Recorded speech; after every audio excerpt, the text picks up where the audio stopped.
O Senhor esteja convosco. Ele está no meio de nós. Proclamação do Evangelho de Jesus Cristo segundo Lucas. Glória a vós, Senhor. Naquele tempo, Jesus desceu da montanha com os discípulos e parou num lugar plano.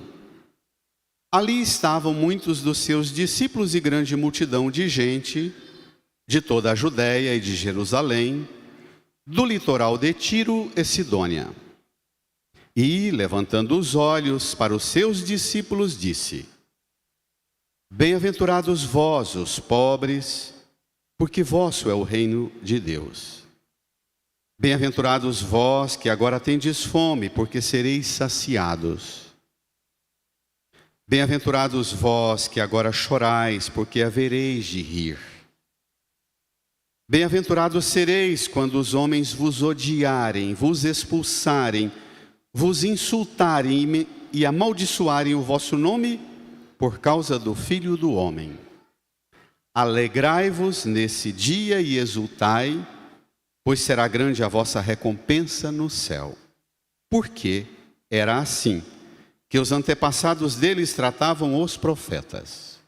Mas ai de vós, ricos, porque já tendes vossa consolação. Ai de vós que agora tendes fartura, porque passareis fome. Ai de vós que agora rides, porque tereis luto e lágrimas. Ai de vós, quando todos vos elogiam. Era assim que os antepassados deles tratavam os falsos profetas. Palavra da salvação. Glória a vós, Senhor. Aleluia, aleluia. Aleluia, aleluia. Aleluia, aleluia. Aleluia, aleluia. Nos recolhemos a um tempo de silêncio, de oração. Em nosso íntimo, rezemos pedindo ao Divino Espírito Santo, pois só Ele pode dar-nos a plena compreensão da palavra e fazer-nos hoje experimentar a força desta palavra de salvação. Peçamos esse auxílio, esta graça do Espírito Santo.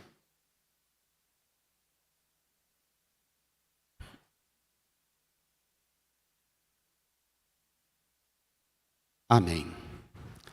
Irmãs e irmãos, chegamos hoje no capítulo 6 do Evangelho de Lucas, com este ensino que Jesus dirige aos discípulos e que caracteriza ao longo da história desses 2000 anos de cristianismo como uma passagem do Novo Testamento, uma passagem do Evangelho que sempre emite alguns sinais, por vezes, de precária interpretação e de assombro, de medo. Precisamos muito do auxílio do Espírito Santo para sairmos daqui bem-aventurados, felizes. E como é possível sair daqui assim? Vamos ao texto, no seu folheto número 11, o Evangelho de Lucas, capítulo 6, a partir do versículo 17 até o 26. A cena é, diz o texto assim: naquele tempo Jesus desceu da montanha com os discípulos e parou num lugar plano. Ali estavam muitos dos seus discípulos, leiam. E grande multidão de gente de toda a Judéia e de Jerusalém, do litoral de Tiro e Sidônia. Quer dizer, ele tinha subido a montanha para passar a noite em oração com os discípulos. A noite inteira. Para a gente entender o que ele diz neste ensino, nós precisamos recordar o que é que levou Jesus a subir a montanha. Quais foram os acontecimentos, as cenas que antecederam isto? Depois da pesca milagrosa, ele continuou os ensinos, os milagres, os prodígios, e insistiu em voltar na sinagoga num sábado para participar do culto da palavra na sinagoga. Lá tinha um homem da mão seca, e ele curou o homem. Saiu da sinagoga, os judeus profundamente indignados com ele, realizando milagres em dia de sábado. Dia de sábado não é dia do homem agir, é o dia em que só Deus deve agir. O homem, a pessoa humana, não poderia nem fazer o bem na interpretação que eles faziam. Era dia de Deus agir. Essa é a lógica. Jesus sai da sinagoga, caminha um pouco, encontra um rico funcionário público, Levi, o cobrador de impostos, convida Levi para segui-lo. Levi, na verdade, leva Jesus para a casa dele e faz um grande banquete, porque Levi era rico. Os judeus ficaram indignados. Como é que ele vai para a sinagoga, desobedece a norma do sábado e ainda vai tomar refeição na casa de pecadores? Aumenta a indignação. E termina o texto assim, que antecede isso. Os judeus procuravam entre si algum modo de calar Jesus. Quer dizer, uma sentença de morte. Vamos tirar Jesus de cena. Vamos impedi-lo de continuar esse ministério dele. É nesse clima que ele chama os discípulos, sobe a montanha, passa a noite em oração.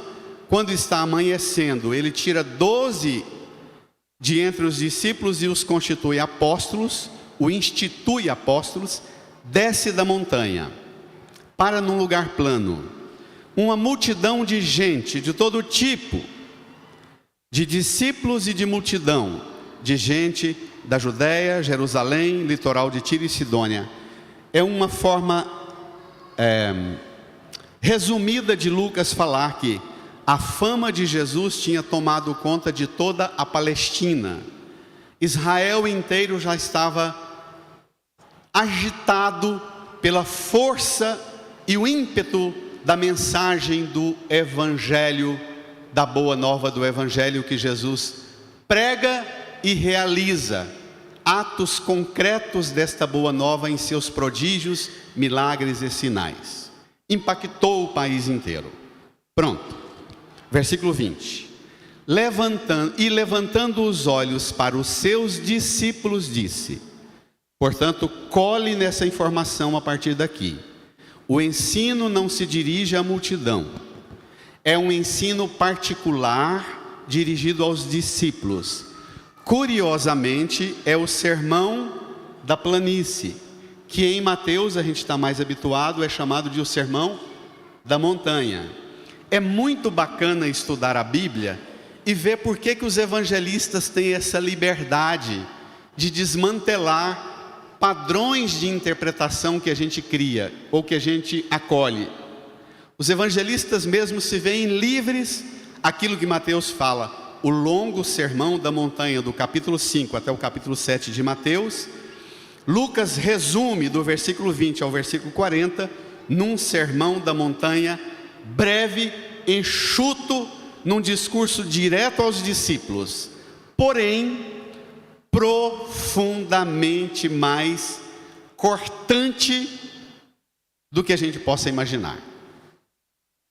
E pasmemos, as bem-aventuranças, diz Bento XVI, elas são uma espécie de índice sequencial naquilo que vai ser o resto do Evangelho. É uma espécie de, a partir daqui, acompanhe Jesus, que ele vai tratar desses e desses e desses temas. Você só alcança a compreensão dessas 4 bem-aventuranças e dos ais, são 4 ais que Jesus dirige, se você ler o resto do Evangelho.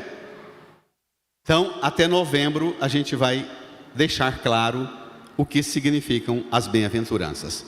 Tomemos o que nos ocupa para hoje. Vamos lá? Qual é o conteúdo do ensino de Jesus aos discípulos? Toda a igreja, reage bonito.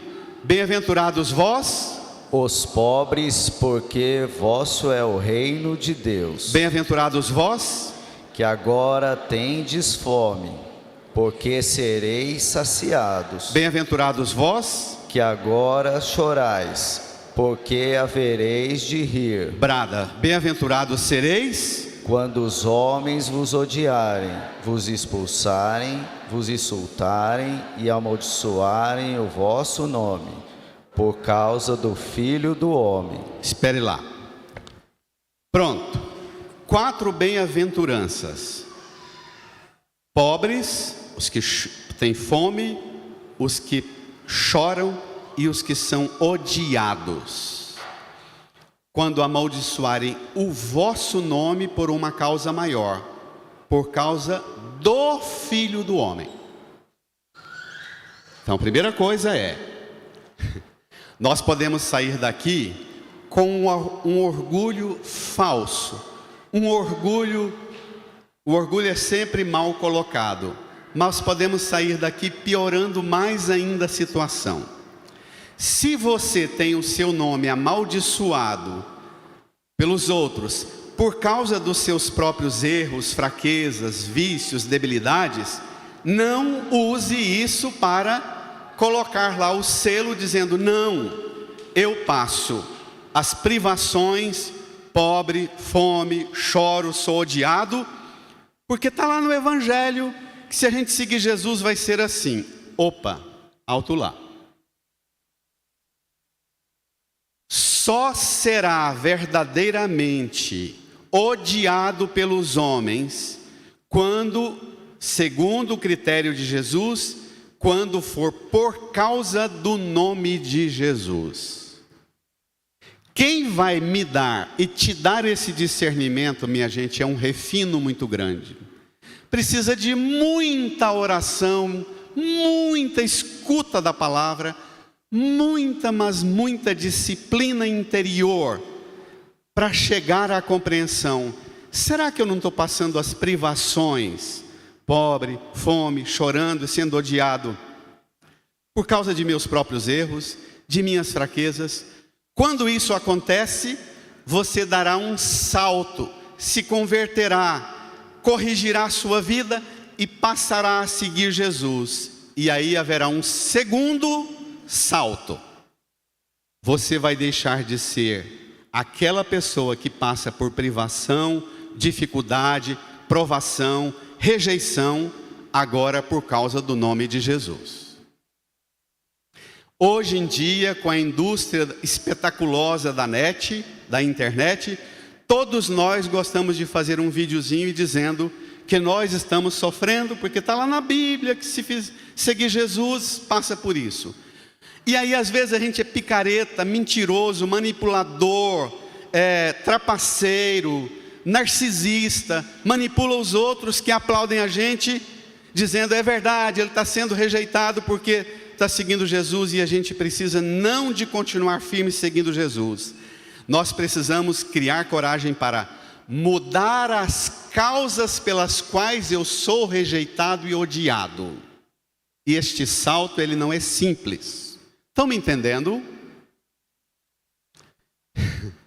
De uma rejeição por causa de meus próprios vícios, limites, ambiguidades, para um enfrentamento novo. Agora me libertei do que me atrofiava a mim mesmo e gerava sofrimento, e agora eu sofro por uma causa maior.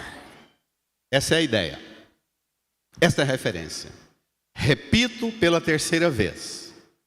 Nós tendemos a achar que toda dificuldade que passamos é porque a gente está certo e os outros errados.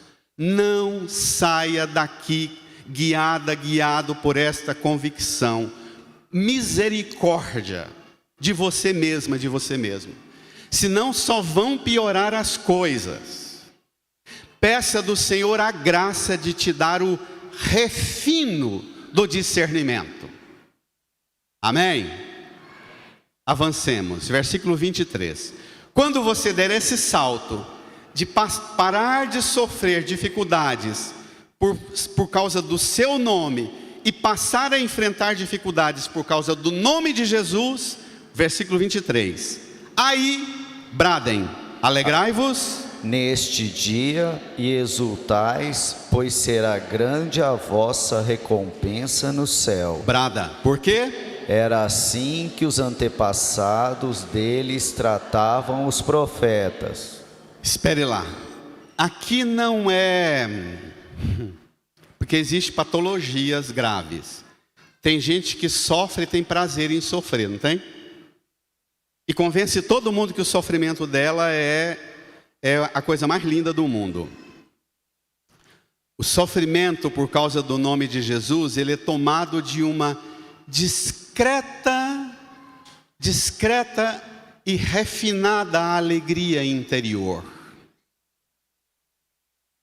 O sofrimento por causa das próprias debilidades e fraquezas, ele gera cansaço, exaustão, tristeza, morbidez, transtornos tais.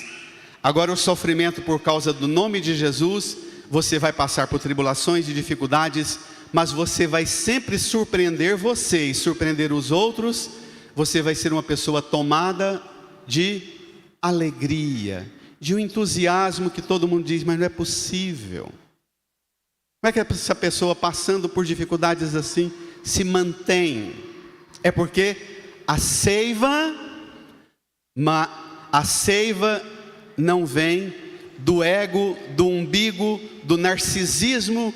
Eu passo por isso porque sou o bom e incomodo todo mundo. Mas a seiva será, eu passo por isso porque recebo uma fonte de graça e de bênção e derramo minha vida por causa do nome do Senhor. Amém? Vai, reage.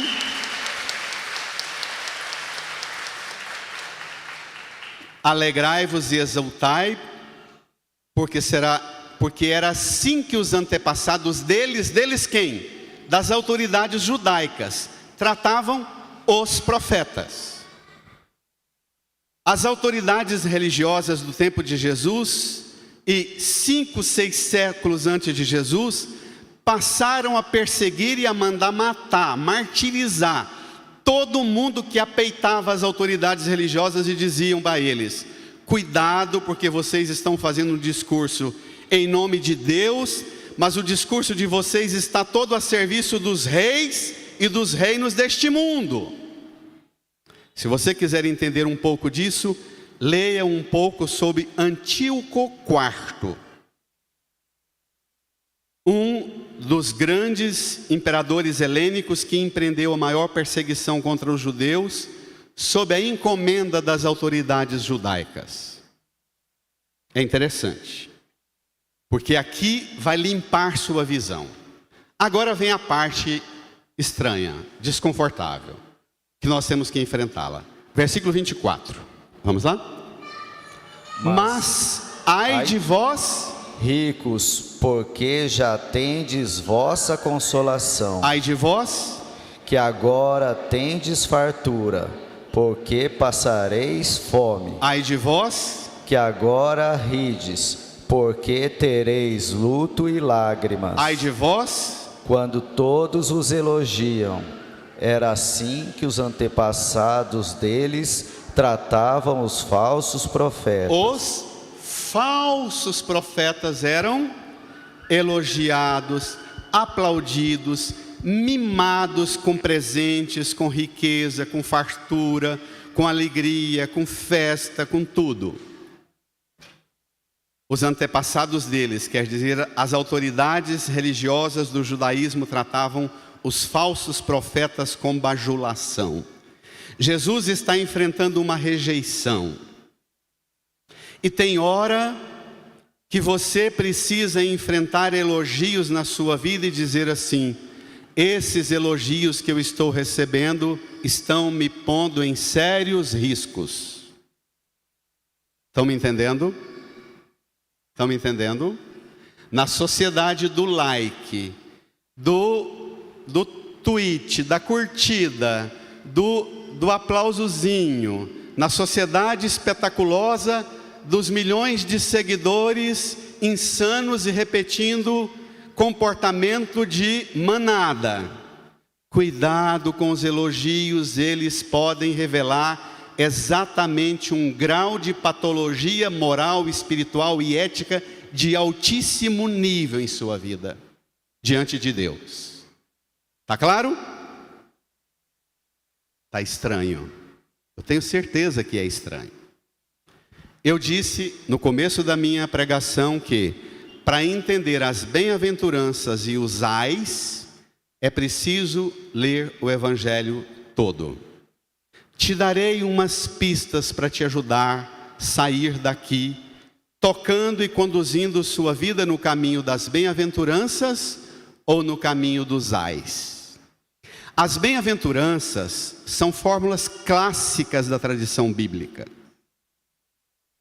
Elas exprimem a ação de Deus mesmo na vida da mulher e do homem, que vivendo nesta vida aqui, recebe de Deus uma proposta, uma resposta ao que você vive aqui.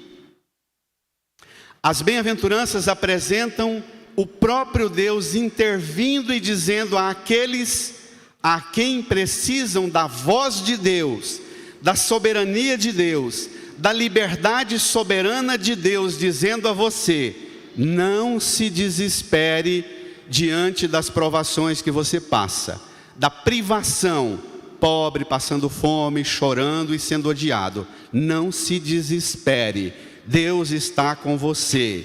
A provação e a privação não terão a última palavra, Deus é a sua companhia. Amém? Reage, vai.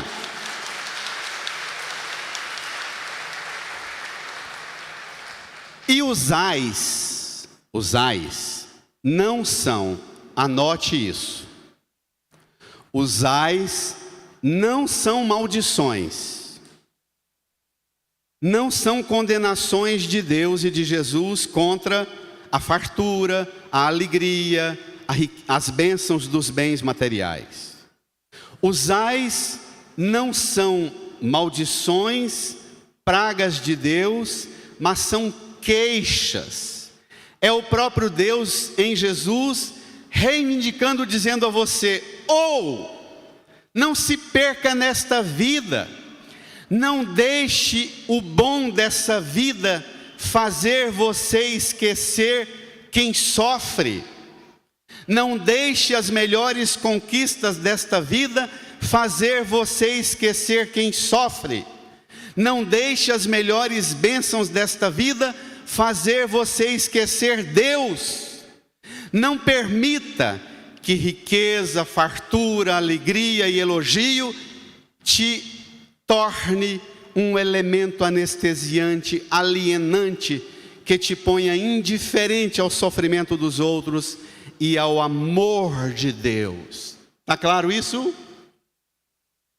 Portanto, aqui há uma primazia de Deus nas bem-aventuranças e nos ais, uma primazia de Deus a dizer a mim e a você: nem o pior desta vida, nem o melhor desta vida pode ocupar em nossa vida o lugar que só Deus mesmo pode ocupar. Está claro?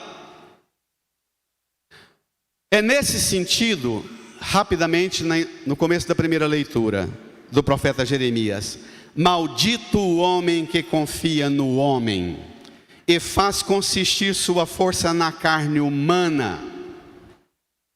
Então, maldito quem põe a confiança no sofrimento, maldito quem põe a confiança na riqueza, na fartura, maldito quem põe a confiança na pessoa humana. O lugar que Deus ocupa em sua vida, nada, nem o pior, nem o melhor, nem criatura nenhuma deve ocupar em sua vida aquele território que somente Deus pode ocupar. Amém? Reage, vai.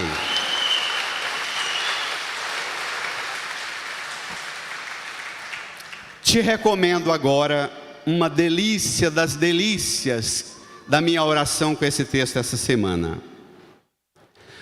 Todo o resto do Evangelho de Lucas mostra que não basta ser feliz aqui nesse mundo ou infeliz para obter a felicidade ou a infelicidade em Deus.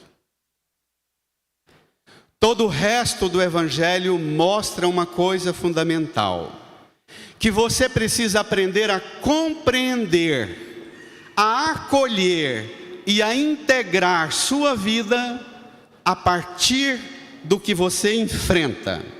São 4 verbos que eu aprendi na psicologia, que na terapia, que me ajudam muito. Os acontecimentos da vida, na hora das piores provações ou das melhores surpresas, acolhe, integra bem em todas as dimensões da sua vida, acolhe, integra, agradece e transforma isso em dom e oferece.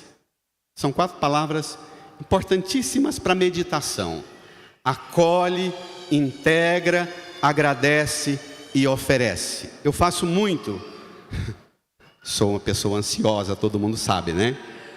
Nas minhas agitações de ansiedade, é um dos exercícios que mais me ajuda a descer assim ao equilíbrio mais suave para um sono bom. E às vezes nem dormindo tanto, mas eu acordo descansado. É um testemunho que eu estou dando porque é importante, que é um enfrentamento pessoal. Esta regra de ouro: acolhe o sofrimento que você está passando ou a bênção que você recebeu, integra, agradece e oferece. É isso que consiste a bem-aventurança e os ais. Compreender e acolher a situação da sua vida à luz da salvação, do dom, da graça. Quem tem que dizer para você o que você vai fazer com o pior que você está enfrentando, ou com o melhor que você está recebendo? Quem vai dizer e dar critério para você saber como lidar com isso é o dom da salvação, o dom da graça, o dom da bênção de Deus em sua vida, que vai equilibrar e maturar você para acolher isso. Amém? A graça é infinitamente maior que o conjunto de todo o sofrimento, de toda a abundância de bens desse mundo. A graça, ela é o dom maldito quem põe sua confiança nos bens deste mundo ou no sofrimento deste mundo para se fazer coitadinho e achar que basta ser uma vítima sofrendo para receber as penas e graças de Deus. Não! Se você passa por provação e privação, pondo Deus no centro de tudo, esta provação será uma bênção. Se você enfrenta as conquistas, colocando Deus no centro de tudo, essas conquistas serão uma bênção. Se você encontra o homem, a mulher mais poderoso da sua vida, mas você nunca põe sua confiança nele, nela, no lugar que só Deus pode ocupar, tudo será bênção. Tá claro? É nisso que consiste a teologia da graça. Portanto, os ais não são uma queixa, não são uma ameaça de Deus com os bens que você tem, com a fartura, com a alegria e com o elogio. Os ais é Jesus reivindicando de você: põe Deus no centro de tudo.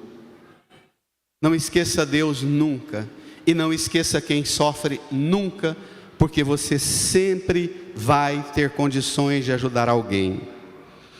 Os pobres, mais pobres, de verdade, aquelas pessoas assim que impactam a gente com testemunho extraordinário de fé na pobreza, é aquele pobre que às vezes ele está na situação pior e ainda está preocupado com os outros, dizendo: precisa levar uma garrafa d'água para aquele mendigo que está lá do outro lado. Precisa levar esse remédio para um outro que está muito pior do que eu. É assim que a gente se move na direção daquele que é por excelência. Olhe para a cruz. Ele é o rico que se fez pobre. Ele é o cheio de fartura das delícias do céu que passou fome. Ele é o que deixou as alegrias da glória do céu para chorar na cruz. Ele deixou o amor e a estima junto do Pai, na comunhão da Trindade Santa com o Espírito Santo, para descer aqui e ser odiado, rejeitado, escarnecido, cuspido, sujo, despido, revestido de ferida, de humilhação, de açoite. É Ele. As bem-aventuranças não são discursos sobre nós. As bem-aventuranças, diz Bento XVI, são uma autoapresentação de Jesus. É Ele, por excelência, o pobre, o faminto, o que chora, o que é odiado, para dizer ao mundo que você pode passar pela pior situação deste mundo. Se você der um pouquinho de atenção, você na pior situação desta vida, escutará a voz de Deus dizendo a você: ei, eu estou aqui, estou aqui.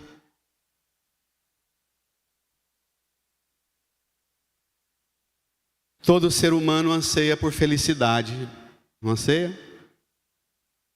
Nós estamos aqui porque buscamos a felicidade. Se não tem, busca. Se tem, luta para não perdê-la. Se perde, esforça para reencontrá-la. Quando reencontra, tem uma determinação vigorosa para sustentar essa felicidade. E se chega a hora de renunciar a alguma felicidade, o faz em vista de dizer assim: eu preciso alcançar níveis mais elevados de felicidade. Isso aqui está bom, mas Deus quer que eu alcance progressos maiores. A felicidade não é só um anseio humano, ela é primeiro um anseio de Deus. As bem-aventuranças, elas se diferem das leis. As leis são sempre impositivas, pela sociedade, pela família, pela tribo, pela religião. Elas se impõem. As bem-aventuranças não. As bem-aventuranças, elas brotam do interior do coração de uma pessoa que chega ao conhecimento da face de Deus, que chega a experimentar o dom de Deus como uma realidade mais forte do que todas as dificuldades e do que todas as conquistas deste mundo. Quem alcança contemplar a face de Deus, alcança a graça de ser um bem-aventurado, uma bem-aventurada, nas melhores horas e nas piores horas, sempre. As bem-aventuranças não são regras de mortificação, de penitência, de sofrimento, para atrair a atenção de Deus e ganhar um prêmiozinho para reparar uma faltazinha. As bem-aventuranças são mina de água que brota da terra do interior do coração de uma pessoa que experimentou o dom do amor de Deus. Que chegou um dia diante da cruz e disse: eu não experimento em absolutamente nenhuma realidade que me impacta mais forte do que a graça de ter sido amado, de ser amado assim como o Senhor me ama. E é dessa experiência de dizer-te amor por mim, que brota em mim a aventura, a disposição para ser uma aventureira, um aventureiro das coisas novas do reino. As bem-aventuranças, elas indicam o espírito que anima quem segue Jesus, na melhor ou na pior. Pode ser cristão se não deseja a felicidade? Existe a possibilidade de ser cristão se a pessoa diz: bem-aventurados é o mesmo que, na expressão grega do Evangelho, felizes. Muitas vezes a sua Bíblia, ao invés de traduzir por bem-aventurados, traduz por felizes. A felicidade só vem para alguns, eles pensam que a hora que se submeter à lei, à obrigação, à submissão, à felicidade cristã, a gente obedece à lei, mas a gente faz sempre muito mais do que pede a lei, porque nós não somos cumpridores do mínimo. A lei impõe o mínimo, e nós somos mulheres e homens do máximo, da expressão máxima do amor, que é este amor da cruz que Jesus revelou. Brada para ele uma salva de palmas. Vai!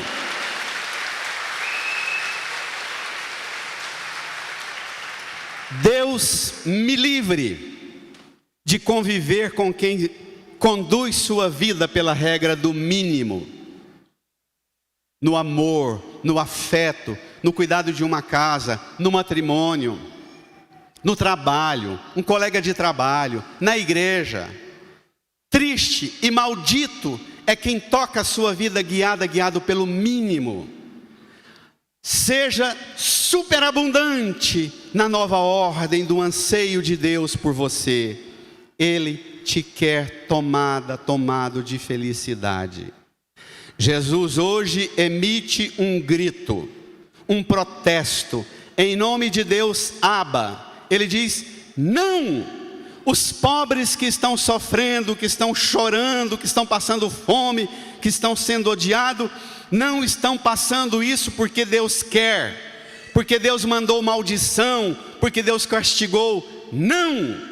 Jesus está dizendo que ao pobre mais errado, ou ao rico mais cheio de pecado, Deus é Deus do mesmo modo, oferecendo ao pobre mais errado, ou ao rico mais cheio de pecado.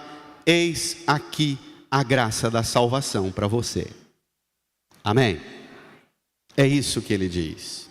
Ele diz, olhe para a cruz, ele diz a você, a partir do coração do Pai. Ele só derrama aquele tanto de amor ali na cruz, porque ele experimentou o amor do Pai desde toda a eternidade no céu.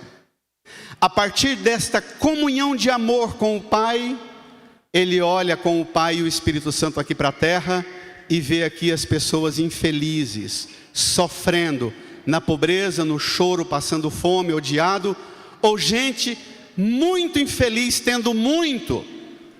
Quanto suicídio na classe alta, quanta depressão na classe média e classe alta.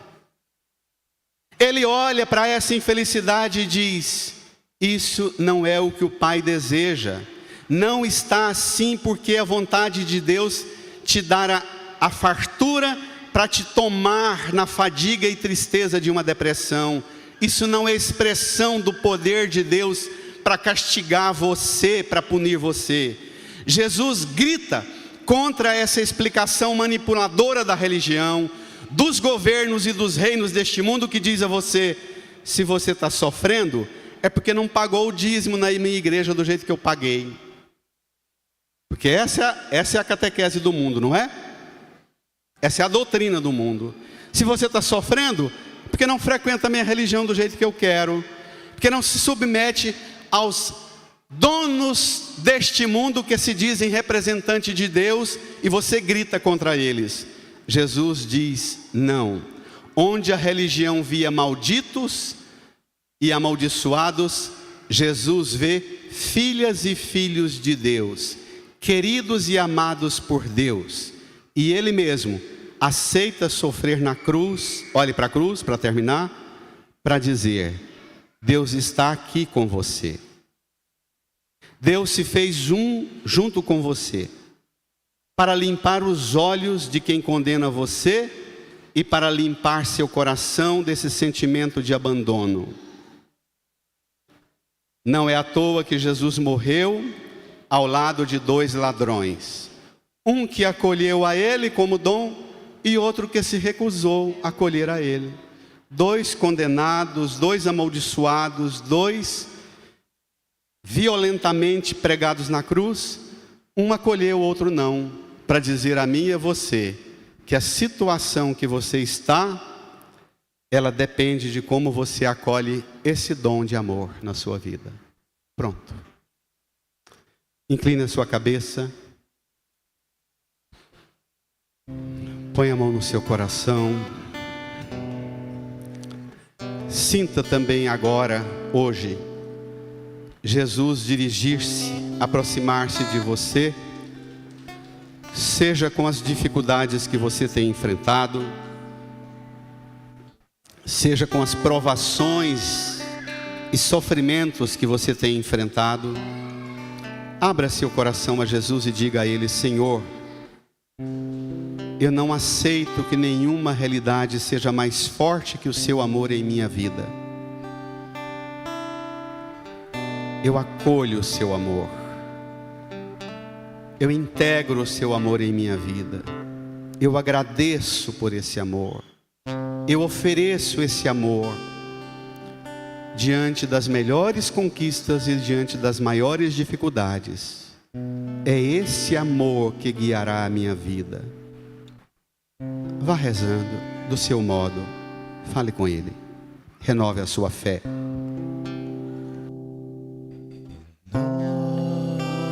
Renova-me, Senhor Jesus. Já não quero ser igual.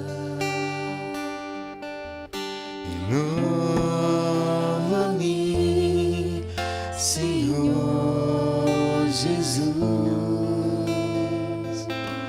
Põe em mim teu coração, porque tudo que há dentro de mim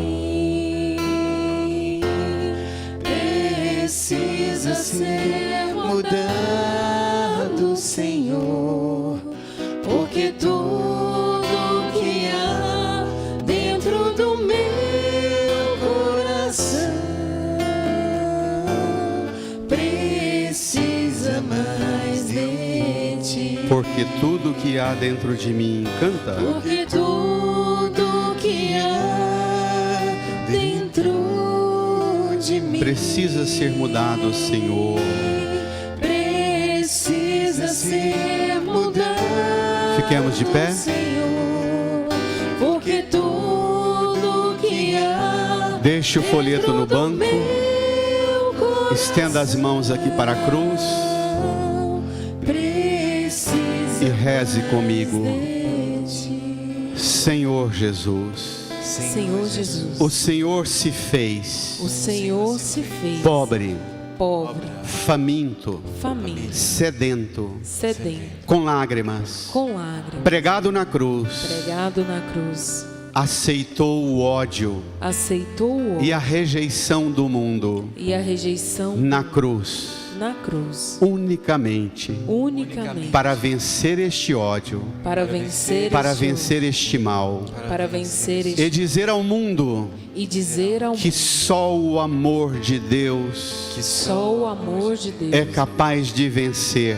é capaz de vencer toda força, toda força, todo mal, todo mal, todo pecado, todo pecado, todas as realidades todas as realidades que trazem infelicidade que trazem infelicidade para a pessoa humana. para a pessoa humana. Eu acolho, Jesus, Eu acolho, Jesus, o seu amor o seu amor e aceito, Jesus, e aceito, ser Jesus, curado pelo Senhor, ser curado, liberto pelo Senhor liberto pelos das infelicidades das infelicidades que me atormentam, que me atormentam, que me escravizam, que me escravizam, tendo fartura tendo fartura, ou passando privações. ou passando privação. Liberta-me, Senhor, Liberta-me das minhas infelicidades. das minhas infelicidades. Toma a minha vida, Toma minha vida, todo o meu ser, todo o meu ser, conduz minha vida. conduz, Eu acolho, eu acolho, eu aceito, eu aceito, eu integro esse amor, eu entrego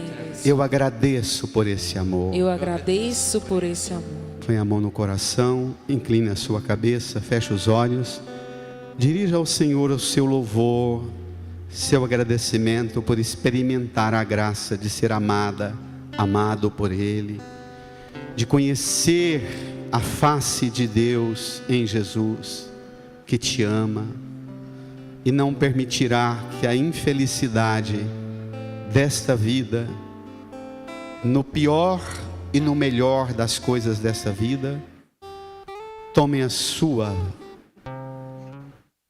história, o seu caminho. Agradeça, porque Ele conduzirá você. Obrigado, Jesus. Te louvamos, te adoramos, te glorificamos por nos amar desse tanto, como nada nem ninguém nos ama. E é este amor que nós vamos oferecer ao mundo. Obrigado, Jesus. Amém, Jesus. E ofereça esse amor num abraço carinhoso, desejando a paz de Jesus. Saudai-vos. Que tudo que há dentro de mim precisa ser mudado, Senhor, porque tudo que há dentro do meu coração precisa mais de ti. E podemos terminar com a salva de palmas para Jesus. Brada! Reage! Brada! Palmas para Jesus, palmas para o Senhor, palmas para Jesus, palmas para o Senhor. Amém. E firme professe. Creio em Deus Pai Todo-Poderoso, Criador do céu e da terra, e em Jesus Cristo, seu único Filho, nosso Senhor, que foi concebido pelo poder do Espírito